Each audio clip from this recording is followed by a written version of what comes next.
So before I start my presentation, I would like you all to have a look at this video.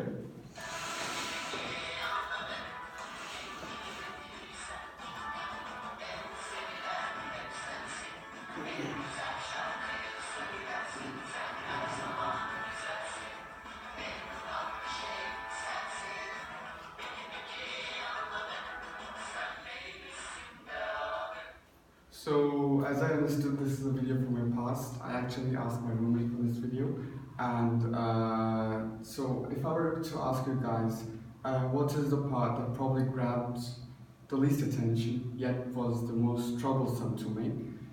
Probably none of you would answer the music.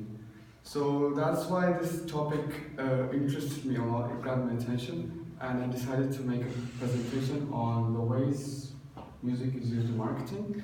So hello everyone, my name is Abdullah Ahmed Khan, and I'm a sophomore from the Computer Engineering Department. So starting with my outline, I'm first going to talk about how employers take advantage of the emotional impact of music.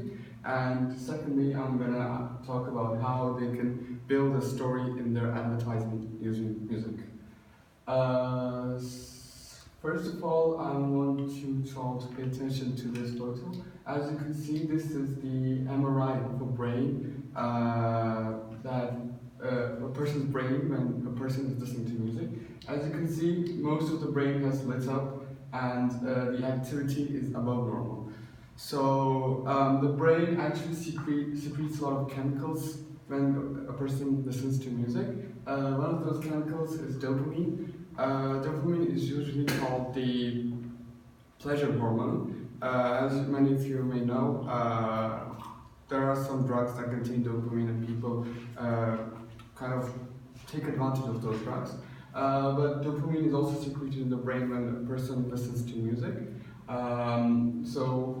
It's an evolutionary thing that when a person listens to music and the dopamine is secreted in the brain, they want to repeat that activity, and they want to repeat. Their brain correlates the things that they see and they hear with the release of dopamine, and so they kind of want to repeat that activity, and they have a kind of connection with the brand.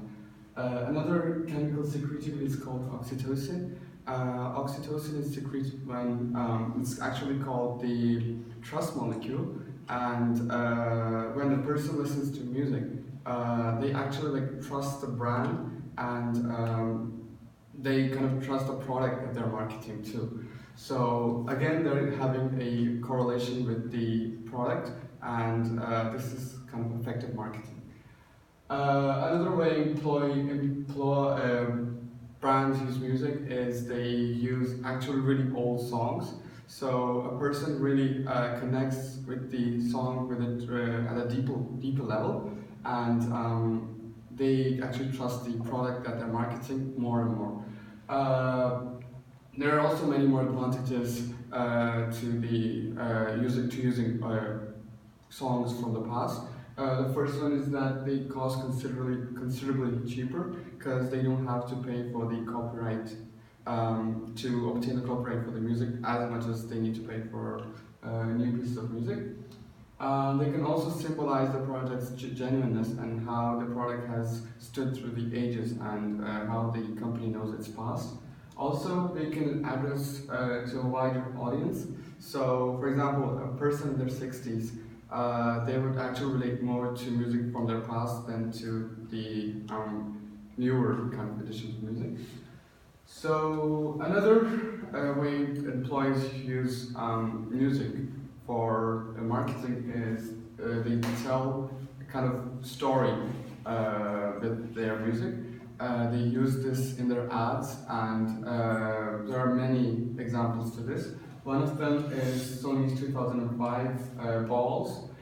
So here the part that I want to draw your attention to is the tempo of the music, and the ad is basically a hillside and balls rolling down the hillside.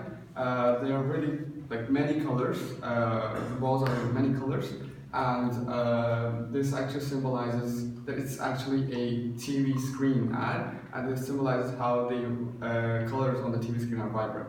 Also, the ball's tempo as they roll down the hill, it really, the music also enhances that tempo, and the music and the visuals kind of tell a story together. Also, another key point to pay attention to are the lyrics of the music that's playing in the ad. So, John Lewis is actually I think a hardware company, and they have an ad where a hare and a bear they're like walking through the forest, and shows how they live their lives. And the visuals and the audio really like come together, and they tell a really interesting story.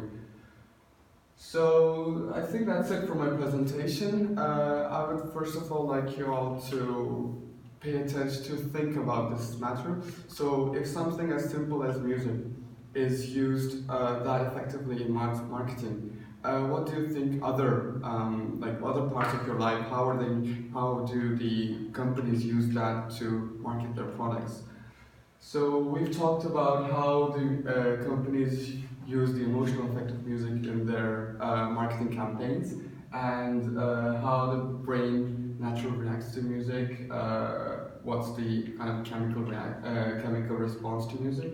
And we've talked about how they make the most of the feeling of nostalgia when we listen to music from our past. Also, we've talked about how the art of storytelling is used in marketing campaigns.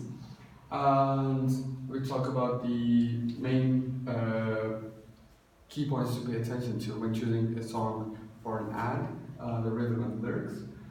So here are my references, and these are my visual credits. And thank you for your attention.